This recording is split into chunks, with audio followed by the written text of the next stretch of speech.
Hello and welcome to StratNews Global. I'm Parul Chandra, and with me today is Tibetan leader Dolma Gyari. Ms. Gyari has been a four-time Member of Parliament of the Tibetan Government-In-Exile, formerly known as the Central Tibetan Administration. She's also been Home Minister of the CTA, and now she's thrown her hat in the ring to contest for the post of the Sikyong, or the Prime Minister of the Tibetan government in exile. She is here to talk to us today about her expectations from the international community as well as the Indian government on the issue of Tibet. Welcome to StratNews Global, Dolma. Pleasure having you with us. Let me begin by asking you, what are your views on the current standoff between Indian and Chinese troops in eastern Ladakh, especially because you have in the past said that it's about time that India recognized the India-Tibet border? Absolutely. Parul, first of all, thank you so much for having me today with you. And I am happy that, we are speaking about Tibet. And now coming to your question, I would say what we are seeing today is nothing new. It is just a repetition of what happened in 1962 and a year or two before 1962. I believe it is just a repetition of that. And yes, it is a sign of China's expansionist policies. And more than that, I also believe that it is China's way of pushing itself as the big brother in this part of the world. But I think China has got in with a huge shock or a surprise this time, I think.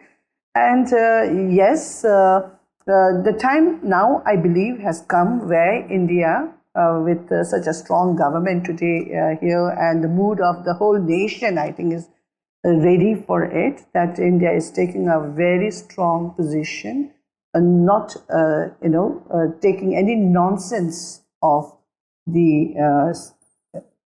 communist leadership of China, making its position very clear. And also, I think India has come out very strongly in the world today as being a nation who cares for its people and cares for the army, who's risking its life for the sovereignty and integrity and the territorial jurisdiction of the nation. So it values human life. It has stood with its Jawans, the kind of honor that this government has given to the sacrifice of our Jawans. I think it's absolutely a great time. And now I think there is a hope for Tibet. What kind of hope is there for Tibet? Are your expectations from the Indian government now greater? Absolutely. Absolutely. I believe for the security of India, it's paramount that the Tibetan matter has to be looked into by the government of India. And also it gives me personally and many, many Tibetans across the globe hope because we believe that India now is in a position to stand on dharma, on truth, the truth of the fact that the Sino-India border is a myth. The reality is Bharat-Tibet Sima. So once we come to recognize the border as such, then I think India will find a long-lasting solution to the problems that are being faced and also make way for the Tibetans to be able to return back to their country under the leadership of His Holiness the Dalai Lama. I believe so. But don't you see a kind of dichotomy in India's approach on Tibet? You see where on occasions we've taken a strong stand, but at other times we've been far more cautious. And in fact, you have been quoted as saying that it's about time that India shed its cautious approach on Tibet. What exactly do you mean when you said that? Yes. Parul, see, I meant every word what I speak, and today also I would like to repeat myself here that India really now has been too overcautious with China. And China knows that the Dalai Lama, His Holiness the Dalai Lama, Tibetan government in exile, or the Central Tibetan Administration in exile, being in India, they know that India has a great card to play. Though the government of India has been very, very humanly, I would say, is very nice and have never been taking care of the Tibetans on humanitarian grounds and have never really looked at using the Tibetan card. In fact, has been more cautious, and not only not using the Tibetan card, if I may use the word, but even making sure that it is seen to the conveying to the Chinese that, see, we are not using it. But that's not helping. You want India to abandon its cautious approach on Tibet. What exactly do you want India to do? Do you want India to start speaking up on behalf of Tibet? Do you want India to, as you have said in the past, say that Tibet is an occupied territory? I think the first step should be to recognize the truth of the fact that India and Tibet are neighbors, and today India must really come out and speak the truth that they know the fact that Tibet and China are two different nations, and today Tibet is an occupied nation under the illegal occupation of People's Republic of China. But are you not being a bit too hopeful that India will actually abandon its cautious approach in China and say something like this in public? Well, I think not just in public, but that should become the policy of the government of India, I believe. If I was in the South Bloc, this is the first thing I'll do, because, see, India has spent the last over 60 years trying to deal with the Chinese over the border matter, and we all know where we stand today.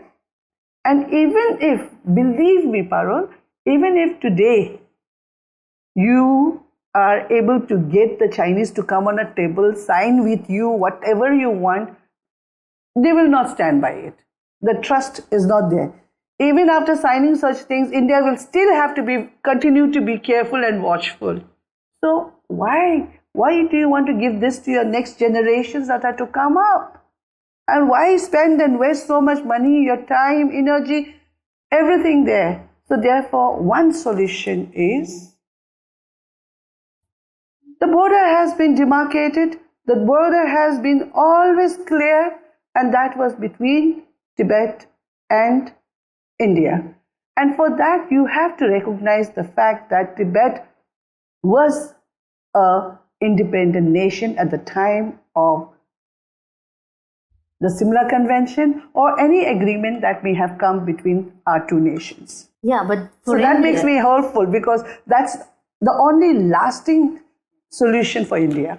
But this would mean for India to abandon its stated policy of one China. It's not going to be easy for India. And what you are suggesting is something rather radical. Not really, I think, if we look at a larger picture, because, His Holiness the Dalai Lama, His Holiness's proposal, and which is the official line of the Tibetan administration today, is to find a way to live with the People's Republic of China. We're not asking for a separation.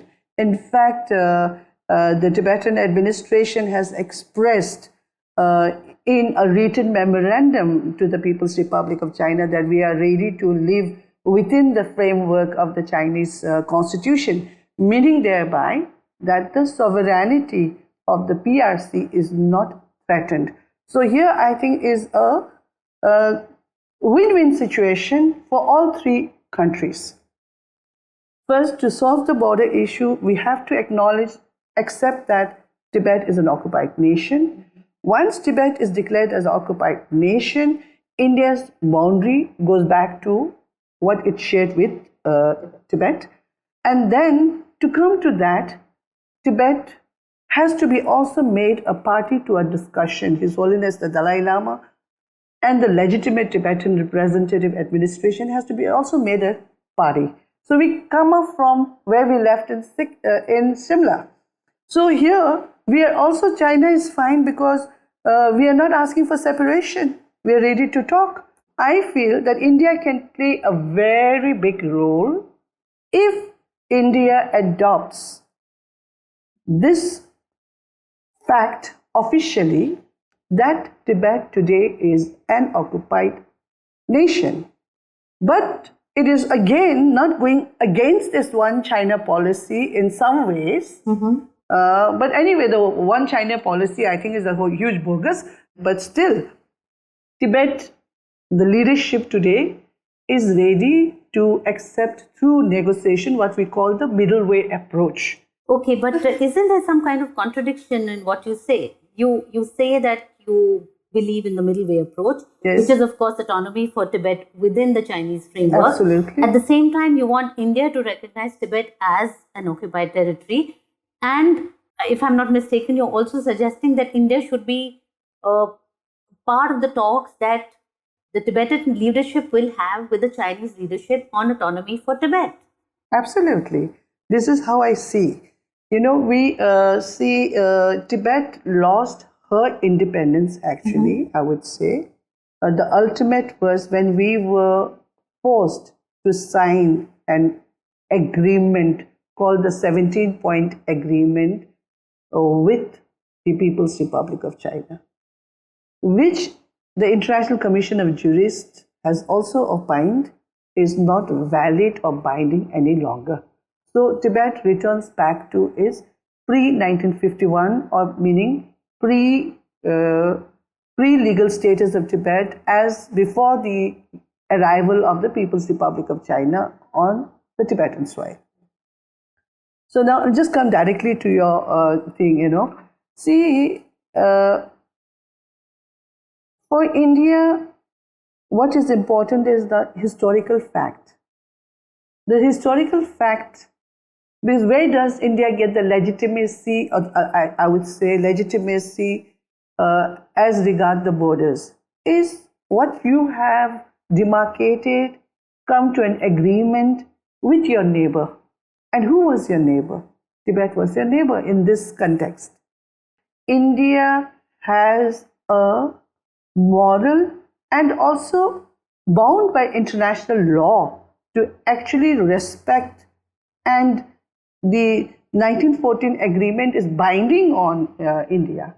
India should and also appeal, request the government of India to have a reconsideration. Do we want a lasting peaceful solution? Is war the solution? No. If we want a lasting solution, it has to be through dialogue.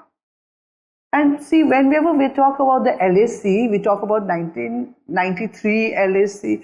God knows where that LAC 1993 is. Because I know many cases where, first-hand places where 93 wala LAC is not there on the ground. We all know that. I have been to all those areas that we talk about today. To Chushul, I've been there, I've been to Pogong Lake. Because I wanted to always know my country from a closer look, to have a peep there. So what I would say is, if we really want to have a lasting solution, the Tibet has to be taken into consideration. And this is the only way out, I feel. War is not the solution. And also for the Tibetans, no, the middle way approach is the best approach. But I do not believe in passive middle way. Middle way doesn't mean that we just wait, we make a proposal and wait till China comes to us, because China is very, very, very mischievous. Very mischievous. Just now when they're trying to engage you in talks, whenever their prime minister, somebody is coming, or even when the defense minister was meeting their defense minister, here they didn't stop. They kept on, in fact, doing whatever best they could. Similarly, in the case of Tibet also, when we had a dialogue time with China from 2001 to around 2010, 11, we were also engaged in a dialogue with Yes, People's but Republic what of China. happened to the dialogue? It just it's fizzled out, and last 1 decade there has been no dialogue with the Chinese. Yes. And Are you going to resume it if you become Sikyong? Absolutely. Dialogue is the way out. Middle way approach is the way out. But I believe that a negotiation, a lasting solution can only happen when there's a political will from both sides.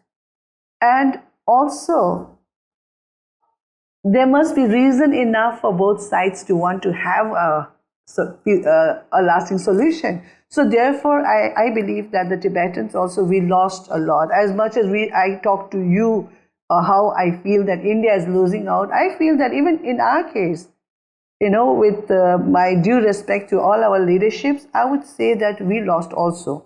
My own brother, Mr. Dolma Gyari, he was in fact leading the Tibetan side of the delegation talks with Mr. Kelsang Gyaltsen.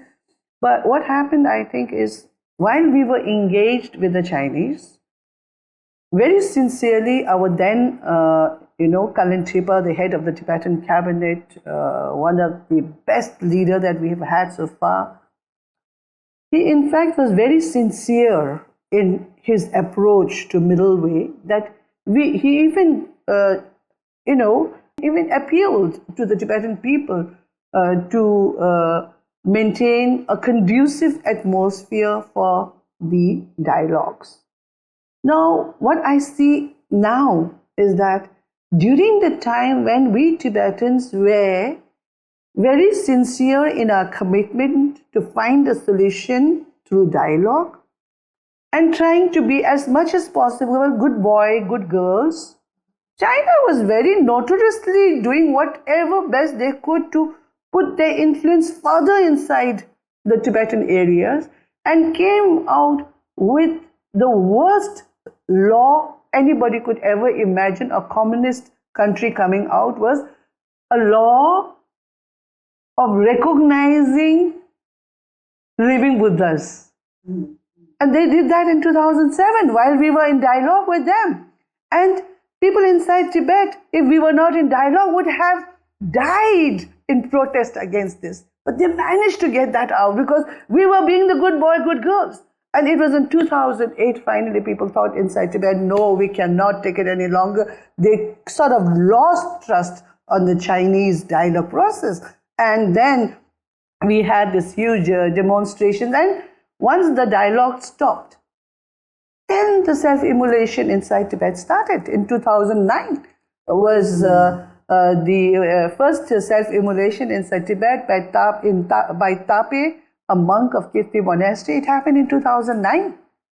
So when we were the good boys, good girls, they came up with all these things what they would not have ordinarily been able to do. So therefore, even if we engaged, of course, I welcome dialogue. Absolutely, I believe that non-violence and dialogue is the only way out. But that doesn't mean being passive. That doesn't mean being submissive. If you are to get the best deal for your people, we have to be alert. And so we also have learned, I mean, it's not just the government of India that I would say you wasted so much time. I think it's time for all of us, for India, Tibet, both to re-look together. And for Tibet, yes, international support is important. What the Americans are doing is important. What Europe is doing is important. Similarly, Africa, Asian countries.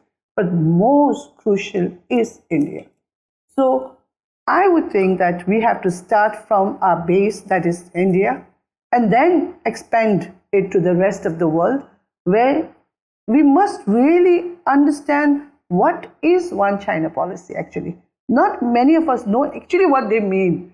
And I always remember a very dear, I would not say friend, but somebody I knew very closely, respected, Sushma Swaraj, who's no longer with us. But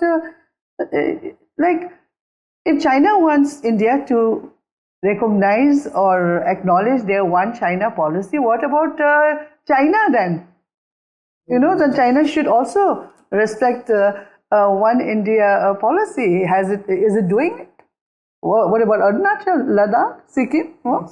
So therefore, I think really I believe we are entering, and we have rather entered such a time in our history. Such a time opportunity will not come for India again for another long time. If you this time give in, then for another 50 years, reputation from 62 till now. On that note, thank you so much, Dolma, for being on StratNews Global and sharing your insights on Tibet with us. Thank you so much. Thank you.